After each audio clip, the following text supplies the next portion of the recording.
خاطرات یک جوان نامه‌ای نوشته بود برای یه عالمی، من خوندم تکون خوردم. تو قرن 21 خدایا اینجور جوانی هست؟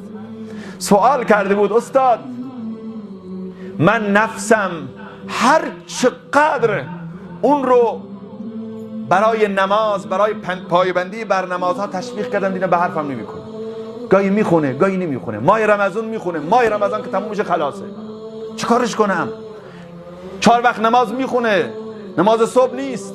خیلی از جوونا اینجوری ان، 3 وقت نمازی ان، 2 نمازی ان. چیکارش کنم؟ گفت خودت چه فکر میکنی؟ گفت من خودم یه کاری رو شروع کردم الحمدلله، نمیدونم آیا لحاظ شرعی مشکلی نداره؟ گفت بفرمایید چیکار؟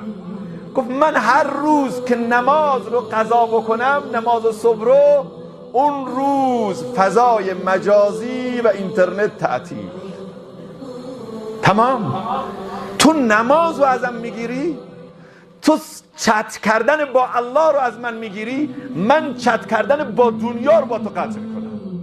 تو این سیم اتصال با بالا رو قطع کردی، من سیم اتصال رو با کل دنیا قطع میکنم. یه روز یک نماز قضا کردم، یه روز کامل بایکوت. یه بار اگر گفتم فوش بدم، پشت سرش بعد از فوش فلفل تند خوردم تا 2 ساعت دور خودم میپیچیدم. بله عزیزان، اینجور افراد وجود داره. اگر دروغ گفتم 5 صفحه قرآن رو باید بنویسم با اعراب، تمام اعراباشو باید بذارم، نه بخونم. اون عالم بهش گفت ادامه بده، عالیه. قسم میخوره میگه الحمدلله به مدت 1 ماه 90% گناهان کنار گذاشته شد.